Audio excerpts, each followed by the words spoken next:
Hello बच्चों, आपका स्वागत है हमारे चैनल स्टडी विद प्रेम में। और आज की इस वीडियो में हम क्लास 6 विज्ञान के चैप्टर नंबर 7 जिसका नाम है गति एवं दूरियों का मापन, और इस वीडियो में इसके सारे क्वेश्चन एंड आंसर को देखने वाले हैं। तो चलिए बिना किसी देरी के क्वेश्चन नंबर 1 को शुरू करते हैं। तो यहाँ पर हम लोगों का क्वेश्चन नंबर 1 है, वायु, जल तथा थल पर उपयोग किए जाने वाले परिवहन के साधनों में प्रत्येक के दो दो उदाहरण लिखिए।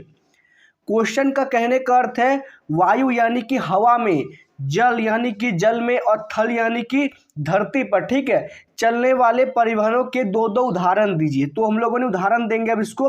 तो पहला है वायु परिवहन के साधन है। तो वायु से हम लोग किससे किससे परिवहन कर सकते हैं? परिवहन का अर्थ होता है एक जगह से दूसरे जगह जाने का साधन, ठीक है। तो हम लोग जो दो साधन क्या क्या है, पहला है हवाई जहाज और दूसरा है गैस का गुब्बारा। इस गैस का गुब्बारा का जगह आप जो है हेलीकॉप्टर भी लिख सकते हैं। क्या लिखिएगा? हेलीकॉप्टर, ठीक है। तो पहला क्लियर हो गया। फिर उसके बाद है जल परिवहन के साधन है। तो जल परिवहन का साधन क्या होगा? तो पहला हो जाएगा आपका जलयान, मोटर बोट, नाव आदि। क्या क्या? जलयान एक हो जाएगा मोटर बोट, एक हो जाएगा नाव, ठीक है। तो ये जल परिवहन के साधन हो गए। फिर हम लोग देखेंगे थल परिवहन के साधन। तो आप लोग बताइए, थल यानी कि धरती पर जो साधन होते हैं उसमें क्या क्या आएगा? तो उसमें पहला आ जाएगा आपका रेल आ जाएगा, बस की भी सेवा हम लोग लेते हैं, कार हो गया, मोटरसाइकिल, फिर साइकिल, और बहुत सी चीज़ें होते हैं, ठीक है। अभी के वैज्ञानिक युग में बहुत सी चीज़ें हो गए हैं। तो क्वेश्चन नंबर 1 में जो तीनों पूछा था, तीनों को बता दिए हम लोग। इसको कॉपी में नोट कर लीजिए आप लोग। तो क्वेश्चन नंबर 2 है। क्वेश्चन नंबर 2 में रिक्त स्थानों की पूर्ति कीजिए। यहाँ पर जो है कुछ खाली स्थान दिया हुआ है जिनको जो है हम लोगों को पूरा करना है। तो पहला है हम लोग का 1 मीटर खाली स्थान सेंटीमीटर होते हैं। तो मतलब 1 मीटर में कितने सेंटीमीटर होते हैं? तो आपने जो है बचपन में पढ़ा होगा इसको। 1 मीटर में जो है 100 सेंटीमीटर होता है। कितना? 1 मीटर यानी कि 100 सेंटीमीटर। तो क्या लिखेंगे हम लोग यहाँ पर खाली स्थान में? ध्यान से देखिए, तो 100, ठीक है। यहाँ पर हम लोगों ने 100 लिख दिया।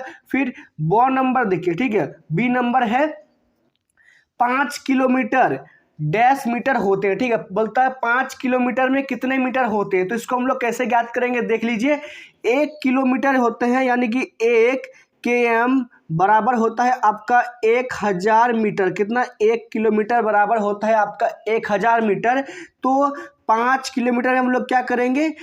1000 को 5 से गुना कर देंगे, ठीक है। 1000 को जब हम लोग 5 से गुना करेंगे तो हम लोग का आ जाएगा 5000 मीटर। कितना? 5000 मीटर, ठीक है।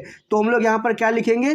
5 किलोमीटर में 5000 मीटर होता है, ठीक है। आप लोग अच्छा से इसको लिख लीजिएगा। फिर सी नंबर देखिए क्या दिया हुआ है। झूले पर किसी बच्चे की गति खाली स्थान होती है। तो झूले पर किसी बच्चे की गति कौन सी गति होती है? तो उसको हम लोग कहते हैं दोलन गति। क्या कहा जाता है? दोलन गति। यहाँ पर जो है नीचे आंसर भी दिया हुआ है, दोलन गति, ठीक है। तो अब देखिए 2 नंबर क्या है। 2 नंबर में है एक सिलाई मशीन की सुई की गति डैश गति होती है। तो एक सिलाई मशीन की जो गति होती है, सुई की गति होती है, वो कौन सी गति होती है? तो उसको है वो भी दोलन गति होती है। क्या होती है? दोलन गति, ठीक है। तो यहाँ पर भी हम लोग क्या लिख देंगे? तो यहाँ पर लिख देंगे हम लोग दोलन गति, ठीक है। आप लोग अच्छे से लिख दीजिएगा, यहाँ पर अच्छे से नहीं लिखा रहा है। तो फिर आपका लास्ट पॉइंट है एक साइकिल के पहिए की गति डैश गति है। तो साइकिल का जब पहिया घूमता है उसकी गति कैसी गति होती है? तो उसकी गति जो होती है ना, वो चक्रीय गति होती है। चक्र गति का अर्थ होता है गोल गोल घूमना। जो जो चीजें जो गोल गोल घूमती है ना, उसको जो है चक्रीय गति में कहा जाता है, ठीक है। तो क्वेश्चन नंबर 2 भी आप लोगों का क्लियर हो गया होगा। तो क्वेश्चन नंबर 3 देखते हैं। क्वेश्चन नंबर 3 है पग अथवा कदम। देखिए, पग का अर्थ होता है कदम, ठीक। हम लोग जो चलते हैं ना उसी को पग कहा जाता है, ठीक है। का उपयोग लंबाई के मानक मात्रक के रूप में क्यों नहीं किया जाता? देखिए, हम लोग जो चलते हैं उसको हम लोग मानक मात्रक के रूप में क्यों नहीं गिनते? तो इसका कारण है, कारण देखते हैं क्या है यहाँ पर। कदम अथवा पैरों की लंबाई प्रत्येक व्यक्ति की भिन्न भिन्न होती है, इसी कारण से इसे मानक लंबाई के रूप में नहीं मापा जाता। बात को ध्यान से समझिए। देखिए, सबके पैरों की लंबाई एक समान नहीं होती है, ठीक है। जैसे जवान लोगों की पैरों की लंबाई जो है यहाँ से यहाँ तक बड़ी होगी, लेकिन जबकि बच्चों की पैरों की लंबाई और बूढ़ों लोगों की पैरों की लंबाई जो है छोटी होगी। ठीक है, इसी के कारण जो है इसे जो है मानक मात्रक के रूप में इस्तेमाल नहीं किया जाता। क्यों? क्योंकि सभी की जो है पैरों की मतलब चलन क्षमता एक समान नहीं होती। ठीक है, सबको कोई ज़्यादा पैर चलता है तो कोई कम चलाता है। ठीक है, तो क्वेश्चन नंबर 3 भी आप लोगों का क्लियर हो गया होगा। तो क्वेश्चन नंबर 4 है, निम्नलिखित को लंबाई के बढ़ते परिणाम में व्यक्त कीजिए। तो लंबाई के बढ़ते परिणाम में हम लोग को जो यहाँ पर 4 नाम दिए हुए हैं, इनको व्यक्त करना है। तो देखिए कैसे व्यक्त करेंगे हम लोग इसको। तो हम लोग इसको व्यक्त करेंगे, सबसे पहले आता है मिलीमीटर। तो हम लोग क्या लिखा है यहाँ पर, मिलीमीटर लिखे हैं। मिलीमीटर के बाद आता है आपका सेंटीमीटर, सेंटीमीटर लिखे हैं। फिर आपका आता है मीटर, मीटर भी लिखे हैं। फिर आता है अंतिम में किलोमीटर। ठीक है, तो इसको देखिए हम लोगों ने जो है व्यवस्थित क्रम में दर्शा दिया है। पहले आता है आपका, रिपीट कीजिएगा मेरे साथ फिर से, पहले आएगा आपका मिलीमीटर, फिर आएगा सेंटीमीटर, फिर आएगा लीटर और फिर आएगा किलोमीटर। ठीक है, तो इसको आप लोग याद रखिएगा। तो क्वेश्चन नंबर 5 देखते हैं। तो क्वेश्चन नंबर 5 है, किसी व्यक्ति की लंबाई 1.65 मीटर है, इसे सेंटीमीटर तथा मिलीमीटर में व्यक्त कीजिए। ठीक है, तो इसको हम लोग क्या करेंगे, सेंटीमीटर और मिलीमीटर में व्यक्त करेंगे, उसको बदलेंगे उसमें। तो देखिए यहाँ पर कितना दिया हुआ है, 1.65 मीटर। ठीक है, यानी कि 1.65 मीटर। तो हम लोगों ने इसको क्या लिखा है, सेंटीमीटर में हम लोग लिखेंगे तो इसको हो जाएगा 165। क्यों? क्योंकि 1 मीटर में जो है 100 सेंटीमीटर होता है। ठीक है, तो इसलिए यहाँ से 100 यहाँ से 65, तो आपका जोड़ने के बाद हो जाएगा 165। और उसके बाद हम लोगों ने इसको कैसे लिखा है, 1650। जब सेंटीमीटर को हम लोग मीटर में चेंज करेंगे तो क्या करें, 10 से गुना कर देंगे। ठीक है, तो क्या हो जाएगा वो 1650 मिलीमीटर। ठीक है, उम्मीद है आपको एक क्लियर हो गया होगा। तो क्वेश्चन नंबर 5 यहाँ से यहाँ तक है। ठीक है, तो क्वेश्चन नंबर 6 है, राधा के घर तथा उसके स्कूल के बीच तक की दूरी 3250 मीटर है। कितना है, 3250 मीटर है। इस दूरी को किलोमीटर में व्यक्त कीजिए। क्या करेंगे, इसको हम लोग किलोमीटर में हम लोग को व्यक्त करना है। तो देखिए कैसे करेंगे।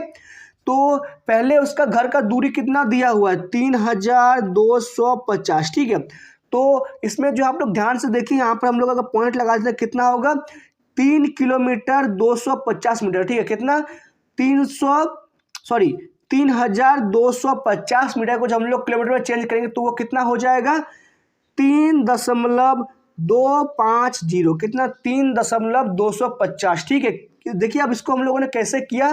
तो यहाँ पर जो है हम लोगों ने यहाँ पर 100 से 1000 से भागा दे दिया। कितना से दिया भागा, 1000 से। तो 1000 से भागा देंगे तो हम लोग को आ जाएगा कितना, 3.250 किलोमीटर। ठीक है, तो उम्मीद है आपको ये भी क्लियर हो गया होगा, समझ में आ गया होगा। तो क्वेश्चन नंबर 7 देखते हैं हम लोग। किसी स्वेटर बुनने की सिलाई की लंबाई मापते समय स्केल पर यदि किसी एक सिरे का पाठ्यांक 3.0 सेंटीमीटर तथा दूसरे सिरे का पाठ्यांक 33.1 सेंटीमीटर है तो सिलाई की लंबाई कितनी होगी। तो शुरुआत में उसकी लंबाई थी 3.0। ठीक है, फिर अंतिम में उसका कितना हो जाता है, तो अंतिम में आपका हो जाता है बढ़ के 33.1। तो पूछ रहा है इसके बीच का अंतर कितना हुआ, मतलब लंबाई पूछ रहा है। ठीक है, तो लंबाई को हम लोग कैसे ज्ञात करेंगे, तो पहले हम लोग लिखेंगे कितना लास्ट में हुआ है, लास्ट में हुआ है आपका 33.1 और उसके पहले था आपका कितना, 3.0। देखिए अब इसको जब माइनस करेंगे हम लोग का आ जाएगा 33 से 3 को माइनस करेंगे तो और आपका आ जाएगा 30.1। ठीक है, तो यहाँ पर हम लोगों ने उसी तरह सेम टू सेम लिखा है। तो सुई की लंबाई पहले कितना था, तो 33.1 सेंटीमीटर, उसमें से जो हम लोग माइनस कर दिए 3 सेंटीमीटर को, तो हम लोग आ जाएगा 30.1 सेंटीमीटर। ठीक है, ये जो है आपका फाइनल आंसर हो गया है, अंतिम आंसर। तो क्वेश्चन नंबर 7 भी आप लोगों को समझ में आ गया होगा। क्वेश्चन नंबर 8 देखते हैं। ठीक है, तो हम लोगों का क्वेश्चन नंबर 8 है, किसी चलती हुई साइकिल के पहिए तथा चलते हुए छत के पंखों की गतियों में समानताएं तथा असमानताएं लिखिए। तो साइकिल के जो पहियों की गति होती है और छत पे जो सीलिंग फैन के गति होती है, तो उसको जो है हम लोगों को समानता और असमानताएं बतानी है। तो कैसे बताएंगे, देखिए। तो साइकिल तथा छत के विद्युत पंखे की गति चक्रीय गति होती है जो गति में समानता दर्शाती है। देखिए क्या होता है, साइकिल का पहिया जो है वो भी गोल घूमता है और छत पर जो पंखा लगा होता है ना वो भी गोल घूमता है। तो मतलब क्या समानता हुआ, दोनों में जो है चक्रीय गति होता है। ये जो है एक दोनों में समानता है। अब देखते हैं असमानता क्या है। छत के पंखे की गति के साथ साथ स्थान परिवर्तन नहीं होता, जबकि साइकिल के पहिए की गति के साथ साथ स्थान परिवर्तन भी होता है, जो दोनों की गतियों में भिन्नता को दर्शाता है। बात को समझिए। देखिए, सीलिंग फैन यानी कि छत का पंखा जो घूमता है वो सिर्फ एक ही जगह में घूमता है, ठीक है। वो घूमते घूमते छत से गिरता नहीं है और ना ही उधर उधर जाता है, ठीक है। वो एक ही जगह में फिक्स रहता है। लेकिन साइकिल का जो पहिया है वो आगे पीछे होता है, ठीक है। इसी में जो है दोनों के बीच असमानता है, ठीक है। समानता में क्या लिखेंगे, दोनों गोल है, दोनों घूमता है। और असमानता में लिखेंगे दोनों में गति समान नहीं होता है, ठीक है। तो 8 नंबर का क्वेश्चन का आंसर आपका यहाँ से यहाँ तक हो जाएगा, ठीक है। तो क्वेश्चन नंबर 9 देखते हैं हम लोग। तो क्वेश्चन नंबर 9 है, आप दूरी मापने के लिए किसी प्रत्यक्ष मापक का उपयोग क्यों नहीं करते? यदि आप किसी दूरी को प्रत्यक्ष फीते को मापे तो अपनी माप को किसी अन्य को बताने में आपको जो समस्याएं आएंगी उन समस्याओं को लिखिए, ठीक है। देखिए, प्रत्यक्ष मापक मतलब प्रत्यक्ष मापक की दूरी मापने के फीते के मापे तो किसी और को बताने में जो हम लोगों को क्या क्या समस्या आएंगी, समस्या को हम लोगों को बताना है। तो समस्या में देखिए हम लोगों ने क्या लिखा है, हमें किसी भी लंबाई को मापते समय इलास्टिक या प्रत्यक्ष मापनी का प्रयोग नहीं करना चाहिए। मतलब समझिए, इलास्टिक का अर्थ होता है कभी भी एक समान ना रहना, ठीक है, कभी कम ज़्यादा होते रहना। जैसे इसमें उदाहरण ले सकते हैं हम लोग कच्ची लकड़ी का। अगर कच्ची लकड़ी से हम लोग किसी चीज़ को मापते हैं तो देखिए, जब कच्चा होगा तब वो बड़ा होगा और धीरे धीरे सूखते सूखते जाएगा तब वो छोटा होते जाएगा, ठीक है। तो इसका कारण ये है कि मापते समय वो खिंच जाएगी। लंबाई प्लास्टिक के कारण कम या अधिक हो सकती है, अतः हम इस प्रकार की लंबाई से सही माप नहीं ले सकते। इस प्रकार की मापने से मापते समय लंबाई कम या अधिक हो सकती है, ठीक है। बात को समझिए।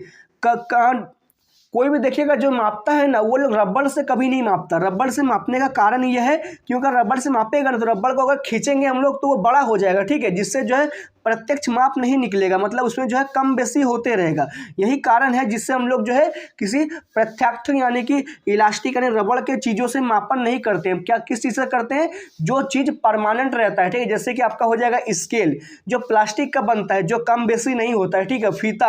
फीता भी जो है प्लास्टिक का बना होता है जो कम बेसी नहीं होता है, ठीक है। इसको जो है आप लोग याद रखिएगा, आपका काम देगा आगे, ठीक है। तो क्वेश्चन नंबर 10 की ओर आगे बढ़ते हैं। तो क्वेश्चन नंबर 10 है हम लोग का, आवर्ती गति के 2 उदाहरण दीजिए। देखिए, आवर्ती गति का हम लोगों का 2 उदाहरण में हम लोग क्या क्या लिख सकते हैं। तो पहला हो जाएगा आपका लोलक की गति। तो लोलक जो घूमता है ना आगे पीछे होता है वो जो है आवर्ती गति का उदाहरण है, ठीक है। फिर दूसरा हो जाएगा आपका शिशु का झूला। शिशु का झूला को जो है पालना भी कहा जाता है, जिसमें जो बच्चे को रख कर झुलाया जाता है ना वो जो है आवर्ती गति का उदाहरण है। फिर आपका आ जाएगा वृक्ष की शाखाओं का हिलना। वृक्ष की जो शाखा यानी पेड़ की जो शाखाएं यानी कि उसकी टहनियाँ जो हिलती है वो जो है आवर्ती गति का उदाहरण है, ठीक है। तो क्वेश्चन नंबर 10 में जो है हम लोगों ने आवर्त गति के उदाहरणों को देख लिया है और इसी के साथ आपका ये वीडियो समाप्त होता है। उम्मीद है आपको ये वीडियो पसंद आया होगा। अगर ये वीडियो पसंद आए तो आप जो इस वीडियो को लाइक कीजिए, हमारे चैनल को सब्सक्राइब कीजिए। मिलते हैं आपके साथ किसी नेक्स्ट वीडियो में। जय हिंद, जय भारत।